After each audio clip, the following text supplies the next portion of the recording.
Kasi halos lahat pare-parehas. Parang maalala lang nila na may ganito pa rin genre ng music. Hindi sa, ang tawag dito, sa freak talaga ng Silverchair. Ay, favorite ko yan. Pinakikinggan ko siya, bigla akong naisip na gumawa ng ganung version ng kanta. Tapos, ayun, pag-pull sa gitara ko, biglang nakatipa lang.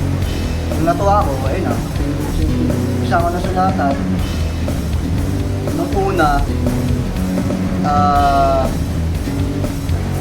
wala siyang direction, hindi ko alam kung saan siya pupunta. Hanggang sa naisip ko na lang, since parang laklak din naman din, parang doon din naman kinuha yung mga ano, yun yung parang isa sa mga song na tumatak nung 90s na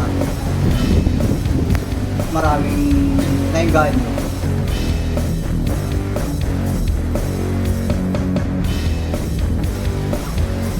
Depende sa trip ko eh. Hindi, wala akong proseso. Isa akong magulong writer. Siguro madalas melody muna yung nauuna. Kasi naiisip ko na yung melody bago ako magsulat eh.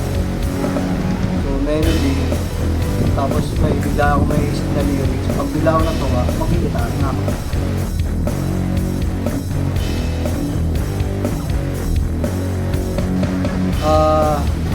May palitan. May kanta ako na binibigay sa banda.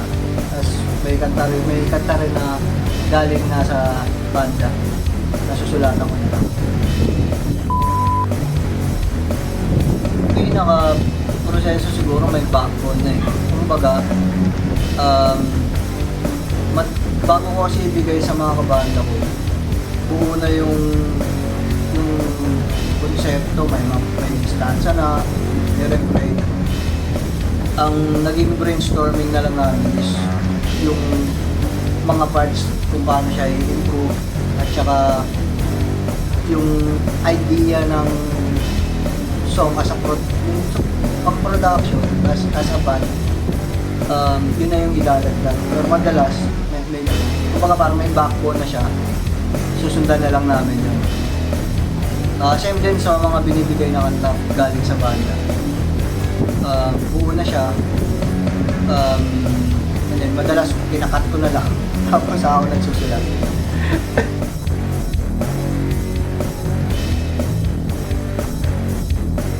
Gitara.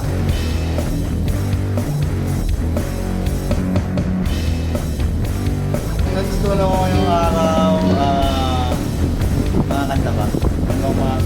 Sa mga kanto, dalawa eh. Medyo mahirap yung pangatlo tsaka yung pang-apat. Lacking kasi.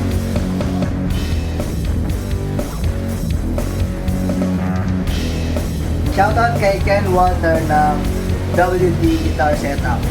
Nag-ayos ng gitara namin sa murang halaga. Sa tondo lang.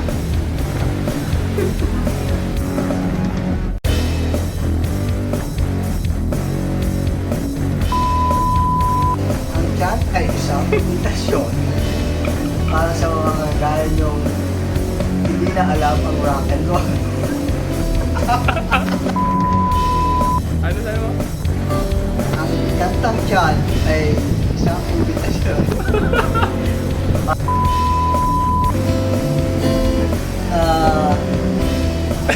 Yun nga, no? Nirelax yung trip namin na. Ito po ay isang imbitasyon. Sabi sa mga nakalimutan na ang rock and roll. Hello. Paano mo? Narinig ba? Oo. Narinig ba? Tartado pa. Ang dugas. Bakit magkano din yung boss mo nung one time Oo. nagkagawa pa? Oo.